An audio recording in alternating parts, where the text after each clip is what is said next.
the Johnson Wax Program with Fibber, McGee, and Molly.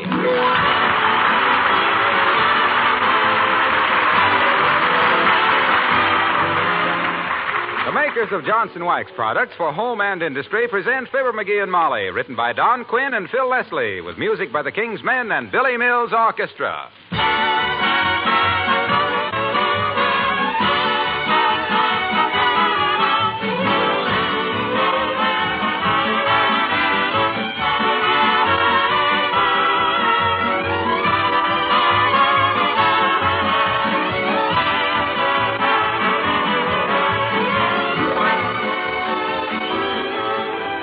Let's talk about your automobile for a minute. I'll admit that as a piece of transportation, it's only as good as the motor and the tires. And I think you'll admit that as a thing of beauty, it's only as good as the paint job. But that's something you do have control over. You can keep the finish of your car clean and sparkling at small cost and with very little work, with the occasional use of Johnson's Car New. This popular auto polish really does two jobs at the same time. It cleans and polishes with one application. Car New, please remember, is a liquid which dries on application to a white powder. When you wipe off this powder, the dirt and grime and dullness come off with it, leaving a shining, beautiful finish that you'd almost forgotten.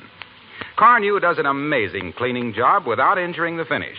And it's so easy to use, you'll gladly do the job yourself. Why not give your car a spring house cleaning this week with the old, reliable, unchanged Johnson's Car New, spelled C-A-R-N-U.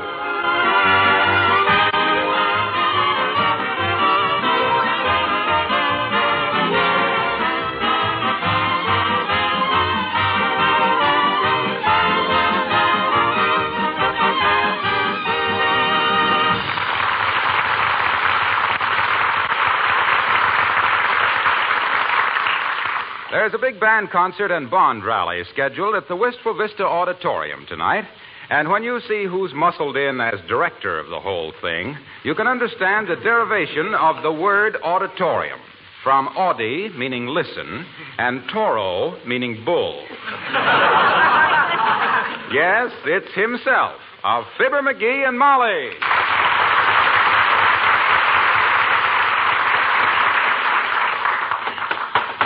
Hey, Charlie, have the boys move those borders back and lower the teaser a little. Get some new bulbs for the babies and drape some bunting over the apron. Okay, Chief. Good thing there's somebody in this town knows a stage brace from an usher's flashlight. Say, I thought Mrs. Carstairs was in charge of this thing. Oh, sure. Let her have her picture in the society section. But you and I know who's the brains behind this thing, don't we? Certainly. Yeah. Henry Morgenthau, Jr. Huh? Or Henry Morgenthau, Jr. I had quite a tussle getting this thing out of Carstairs' hands, but I made it. Hey, Charlie. Yeah?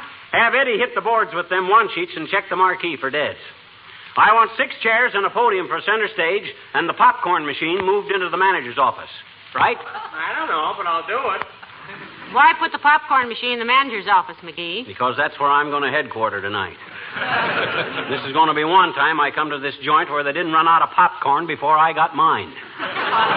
Was Mrs. Carstairs annoyed when you moved in on the arrangements, dearie? Annoyed? Oh, wow. She blew out like a 4-time retread. My gosh, somebody had to be in charge that knows what... Oh, here she comes. Old Lady Carstairs. Where do you suppose she learned to walk like that? Like a fat pigeon on a hot pavement. Now, McGee, after all, you can't... Oh, how do you do, Mrs. Carstairs? So nice to see you. How do you do, Mrs. McGee? Hi, Carsty. Well, you might as well trot home and dunk the frame in a bubble bath, kiddo. I got everything under control. Mr. McGee, I think the time has come for someone to tell you a few truths about yourself. Oh, save the compliments till after the show, Carsty. I know how you feel, and I appreciate it. You can't help it if you don't know an amber spot from a center door fancy. Himself here was in vaudeville, Mrs. Carstairs, and he learned the theater business inside and out. Sometimes both on the same day. This is not vaudeville, Mrs. McGee. This is Wistful Vista's golden opportunity to show the world its interest in and support of the 7th War Loan. Personally, I feel that Mr. McGee has lowered the proceedings to the undignified level of a flea circus. Well, better put on too many fleas than too much dog, Carsty. When people begin... Oh, excuse me. You want to see me, Charlie? Yeah. Look, Chief, you want I should check with the juicer for cues on the oleo? On the oleo? You mean for the popcorn? Yeah, sure, as long as we can't get butter. Oleo's just about... No. Oh, yeah, sure. Yeah, the oleo, sure. Yeah, check with the juice on that, yeah. Right. And, may I ask a question, boss? What is it, Bud? You ever sit on a big boulder at noon on a hot day? Why, sure, I guess I did. Well, what's that thing between your eyes and your mouth? Well, that's my nose. What do you think it was? My good man, what is the purpose of these ridiculous questions? We just had an argument backstage, ma'am. The boys delegated me to see if this guy knew his nose from a hot rock. Thanks,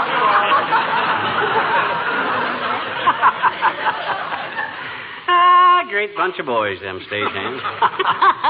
Always kidding, dropping sandbags and stuff. Now then, when I make the big speech of the evening, Carsty... Please, Mr. McGee, I specifically asked the mayor himself to make the principal address of the evening. Sure, but I canceled him out, Carsty. I told him to stay home. That guy talks like he had a mouthful of coat hangers. I'll make the big speech myself, with inflections. I'm sure if you buy a big enough bond, Mrs. Carstairs, McGee can arrange to have you sit on the stage and hear it up real close. My dear, Mr. Carstairs and I have each purchased $5,000 worth of extra bonds. Oh, swell. Well, that entitles you. To stay home, I'm sure. Good day, Mrs. McGee. Good day, Mrs. Carstairs. You know, I think she's a little upset about this, dearie. Ah, poof. All that big goldfish knows about the theater you could pack away in a dab of lint.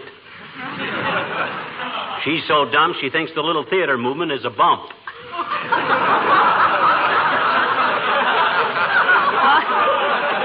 Now, just the same, McGee, she can... That sounds like the orchestra. Yeah. I better check their music for tonight. Oh, now, listen, maybe you better stay out of that department, dearie. You're no musician. Well, so what? The Warner Brothers are no piano team either.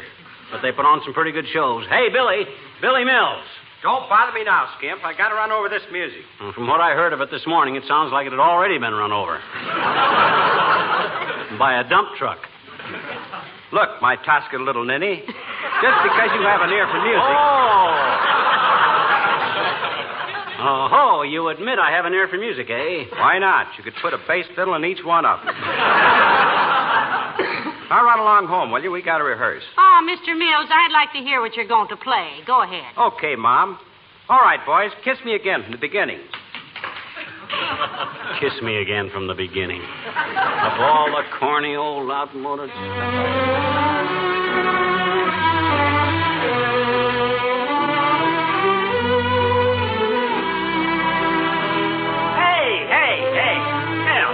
Hey, stop it. Hold everything.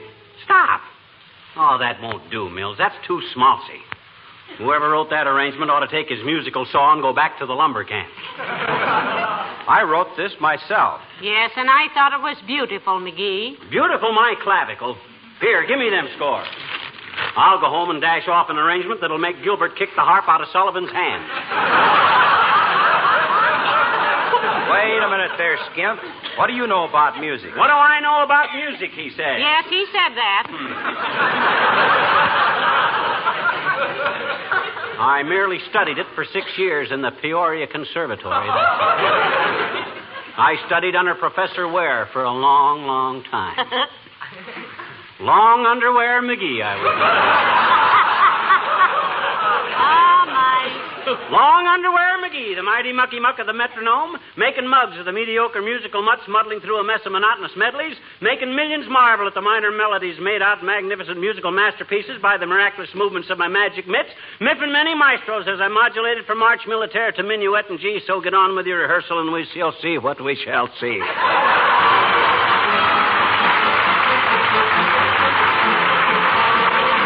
The King's Men sing This Little Bond Went to Battle. Once upon a time, there was a nursery rhyme that gave the kids a chuckle and a smile. Now the words are changed, it's all been rearranged to serve a purpose even more worthwhile. This little bond went to battle. This little bond fought at home. This little bond turned the lights on again on top of the Capitol.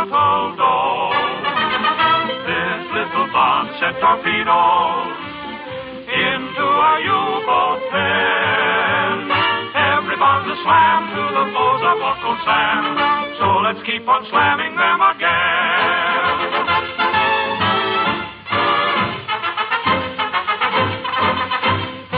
Everybody knows just how the saying goes. The pen is even mightier than the sword.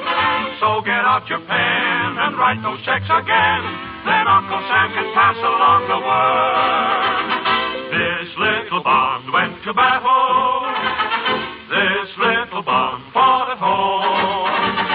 This little bond bought B-29 guns and Mercure chrome. This little bond bought a lifeboat that crossed a stormy foe. Baby bonds for peace, may your worthy tribe increase to bring the boys back home.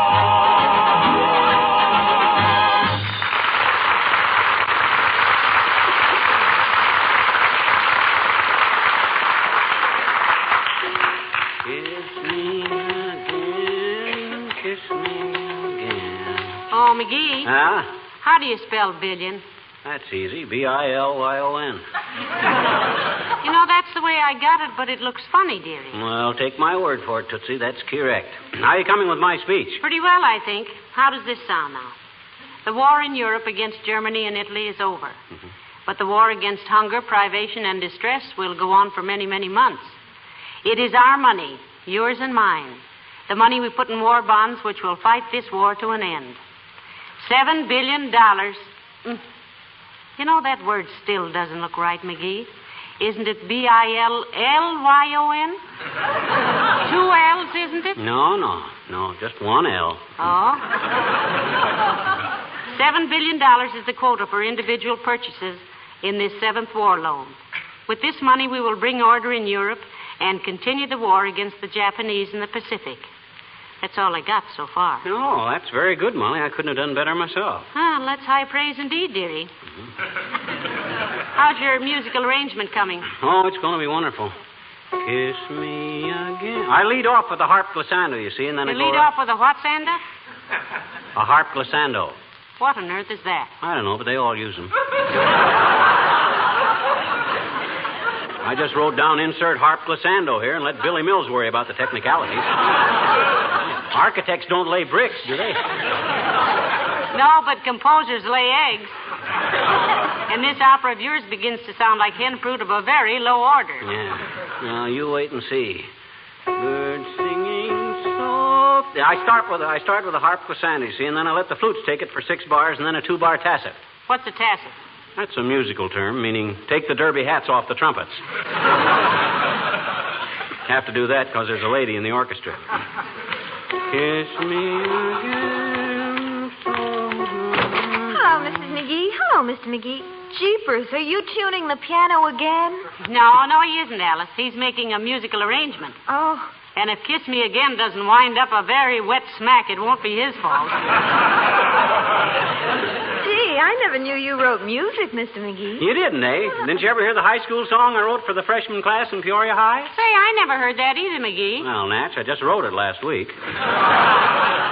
Haven't even mailed it to him yet. Oh, well, how does it go, Mr. McGee? Airmail, special delivery.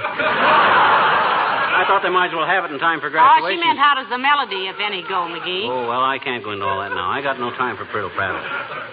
This music has got to be done for the Bond rally tonight. Oh, are you going, Alice? Oh, I wouldn't miss it for a farm with a barn full of Van Johnsons. I told my boyfriends that the one who bought the biggest barn could take me. Oh, how's the bidding going, Alice? Oh, very nicely, Mrs. McGee. The high man so far is the boy that his father owns the airplane plant. Mm-hmm. But I don't like him as well as the boy that he works at the next bench to me, which he naturally hasn't got as much money as Freddie, who is the boy that his father owns the plant. Well, take my advice, Alice, and latch on to the boy that his old man has got the most Mazuma. Well, I'm not getting married yet anyway. I want to study art a little while longer. Heavenly days, Alice. I didn't know you were studying art. Oil or watercolor, Alice? Oh, neither one. Art is the boy that he works at the next bench to me. Well,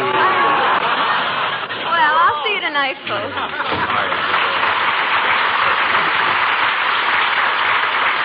Well, now we better get on with our work, dearie. Time's a-skipping. Yeah, I still got a lot to do. I haven't even brought in the string section yet. How many strings has Billy Mills got in his band? Well, now, let me see. Now, there's 6 fiddles, a guitar, a piano, and a harp. Mm-hmm. And the saxophone players each have one around their necks. Counting 4 strings to a fiddle, 4 to the guitar, 88 on the piano, and about 75 on the harp. That's about 171 strings. My gosh, I never realized how big an outfit that was. Oh, well, I'll cut it in there. Birds singing softly above. Hi, folks. Well, what's everybody so busy about? Hello, Mr. Wilcox. We're getting ready for the bond rally tonight. I'm writing McGee's speech, and he's making an orchestration for Billy Mills. Yep. Anything I can do to help? I play a little piano. Well, that doesn't help much, Mr. Wilcox. The piano at the auditorium is a great big one. Well, maybe I can help write his speech, Molly. I've got a good angle on it. Yes, Mr. Wilcox? Sure. You know what day this is? May 22nd, so what? This, my little pal, is National Maritime Day. Well, I still say so what, Junior? Well, you can use it in your speech. How, Mr. Wilcox? Look, ladies and gentlemen, this is National Maritime Day, a day dedicated to the United States Merchant Marine. It's a day on which we pay tribute to the courage and tenacity of our merchant fleet and its men, who have contributed so much to the winning of the war in Europe and the maintenance of vital supplies in the Pacific. I still don't see what that got to do with the war loan. Well, look, many of these men have performed feats of heroism equal to those of men in the armed forces. Their casualty rate has been high and will continue to be high until the final victory in the Pacific. These men in 1944 carried 8,000 tons of supplies every hour, every day. Arms, ammunition, and medical cargoes bought and paid for by your purchase of war bonds. It's up to all of us to keep those supplies going to the fighters who need them. Let's send them over the bounding waves on a sea of waving bonds. Say, I think you got something there, Junior. Thanks very much. Yes, I can use that, Mr. Wilcox. Okay. Now can I help with the music? I still don't think you know anything about music, Waxy. Oh, no? Well, for your information, smart guy, I played a sweet potato when I was only 7. You did? Well, why didn't you keep it up, Mr. Wilcox? It sprouted when I was 8, and I couldn't keep the leaves out of my eyes. You answer just one simple musical question, Junior, and I'll let you help me, my bum-bum. Okay, shoot, pal. Where do you find G on the piano? You're kidding. There's no G in Steinway. Well, we'll see you at the bond rally, Mr. Wilcox. Okay.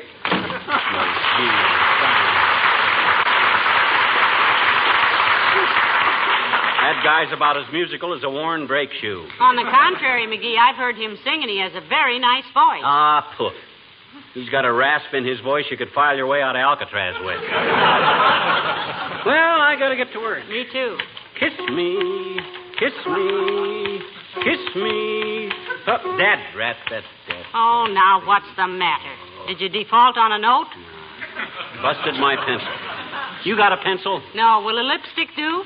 After all, if you're scoring Kiss Me Again. No. I gotta have a pencil. I'll ask Beulah to bring you a knife. Oh, Beulah! Beulah! Somebody bowl for Beulah?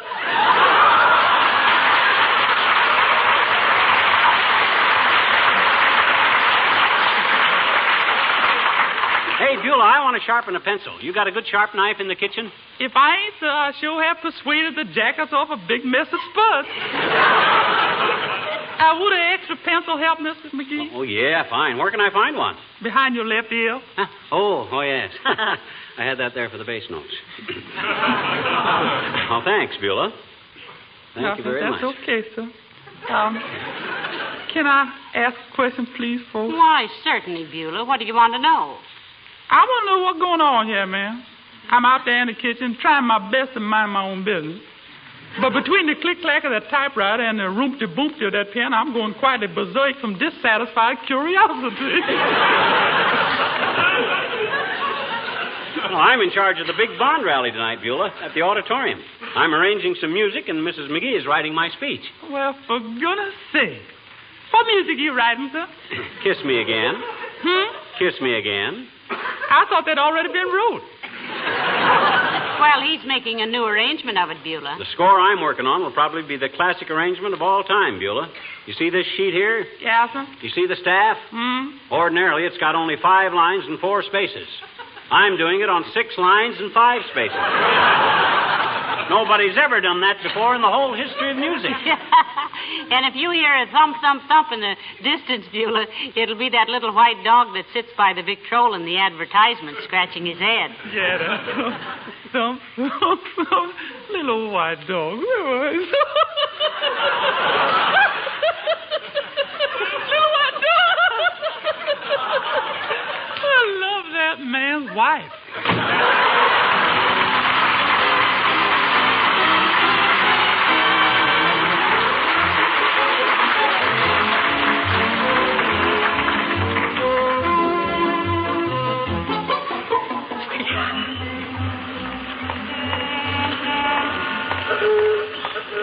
Hurry up, Molly. We haven't got too much time now if I'm going to give the band this new music. What time is it? I don't know, but listen. 7:32. How do you know? That burglar alarm on Bernstein's first door. It always goes haywire at 7:32. Been doing it for years. Why they don't fix it? Oh, look, McGee, here comes Dr. Gamble. Yoo-hoo. Hello, Doctor. Well, hello, Molly. And how are you, drop seat? Hi, Aerosmith. What you wandering the streets for? Waiting for somebody to get run over so you can bum a free ride to the hospital? No, dear boy. I am attending the big Bond rally tonight, and for the sheer joy of going to a theater and not seeing Alan Ladd's picture in the lobby. Don't you like Alan Ladd, Doctor? I think he's wonderful. I'm sure he's a fine young man and splendid actor, my dear, but he reminds me too much of my youth. He's the image of me in my 30s. In your 30s, Narcissus, moving pictures were just a question mark in Edison's notebook. Speaking of moving pictures, soundtrack, just where are you going? We're going to the Bond rally, too, Doctor. McGee's in charge of it, you know. Who put him in charge? The Japanese embassy? He couldn't sell a $20 bill for 35 cents to a Portuguese pawnbroker. Oh, yeah. Well, now, look, Artery Pincher. You can't get a seat at this rally without buying a war bond, you know. And if you think you can wave a 25-cent war savings stamp at the usher and peek out through the door of the men's lounge, you better reconnoiter. Don't heckle me, you noisy little corn popper. I gave up the idea of buying some new X-ray equipment and bought a $1,000 bond to help this thing out. Well, I'm sure McGee didn't mean anything. I don't care what he meant, my dear. Now, look. I've worked on hundreds of men back from Europe and the Pacific. Believe me, a trip through a veterans hospital is a sure cure for complacency. And if any bonds I buy will help shorten this war by one split second, they can have the gold out of my teeth. No, I was just kidding, Doc. I merely meant... I know what you merely meant, rabbitfoot. I was just trying to say that if anybody thinks he can sit back and let the world come to a lovely state of milk and honey, he better start buying a cow and get the bees out of his own bonnet. Yeah, I agree with you, Doctor. Me too, Doc. Have a cigar? Thanks, I have one. You got 2? Thanks. I'll smoke it after the rally. Uh-oh, here's the stage door. Come on in, kids. If anybody says anything, you just tell them you're with me. My. Sounds like a tremendous crowd out there, dearie. Should ought to be. The promotion work I done on it. Oh, I'm sure of that, Mousie. You'll probably be awarded the purple ticket stub with a cluster of peanut brittle. You and Molly wait here in the flies, Doc. I got to get to the pit. I'll see you later.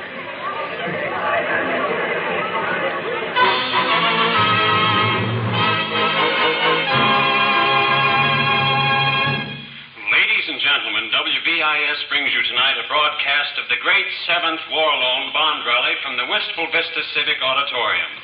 This is a gala scene here, folks. All the cream of Wistful Vista society is turned out, and every person in this great hall tonight has bought a war bond, an extra war bond for admission to this rally. Do you see McGee, Doctor? No, I don't, and I count it among my blessings. We're very fortunate tonight in having with us one of the finest orchestras in the state, the Wistful Vista Philharmonic, under the able baton of Maestro William Randolph Mills.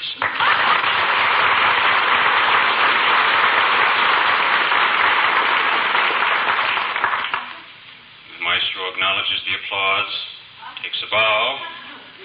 Just a minute, folks. There's a slight disturbance in the pit. Someone is talking to the Maestro. He's waving a sheet of music at him. Maestro Mills shakes his head and turns away. The man tugs at his coattails. The maestro... But there seems to be a slight argument. Who is it, Doctor? Can you see? No, but I can guess. That stupid, clabber-headed little runt. Something very unusual is going on down there. He seemed to... Maestro Mills has just thrown down his baton and climbed out of the pit. The other man, according to a note just handed me by my assistant, is a Mr. Flabber Mcgee. Just picked up the baton, raised his hands. Here's the downbeat.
Plenty of it, Bud. Why? I bought a bond to get in here. Well, naturally. If I buy another one, can I get out?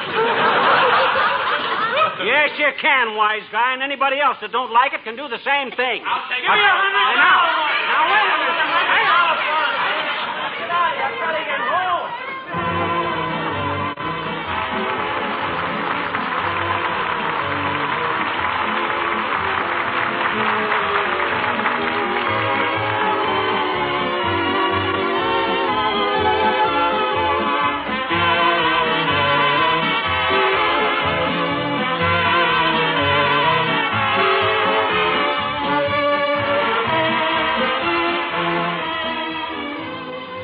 There are so many extra uses for Johnson's wax, we're apt sometimes to forget that its first use is to protect and beautify your floors. After all, they get the hardest wear of any part of your home. Now, if a floor isn't beautiful, it's almost impossible to have a lovely, attractive room. On the other hand, a gleaming, richly polished floor sets off your furnishings to their best advantage. So there's every reason to keep all of your floors well polished and well protected with genuine Johnson's wax. Actually, they take on greater beauty with every waxing. The tough film of Johnson's wax seals the pores of the wood against dirt and moisture and protects the finish itself, and thus saves costly refinishing. And you need not re-wax the entire floor. You can touch up as often as necessary those areas of extra heavy traffic, such as doorways and the entrance hall. Remember also that a Johnson waxed home is a clean home, and a clean home is more healthful.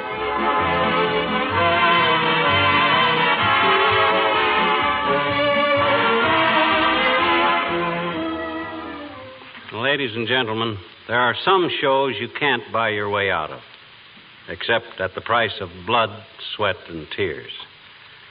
There's a show like that going on in the Pacific right now, and it's up to us to buy an end to it. We can do it with our purchases of war bonds in this mighty 7th War Loan.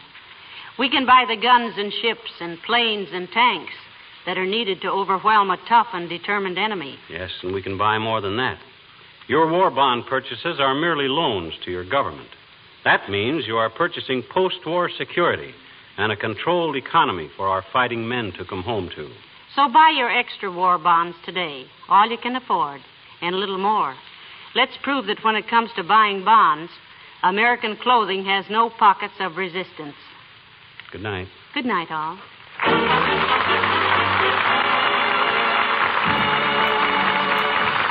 This is Harlow Wilcox, speaking for the makers of Johnson Wax Finishes for Home and Industry, inviting you all to be with us again next Tuesday night. Good night.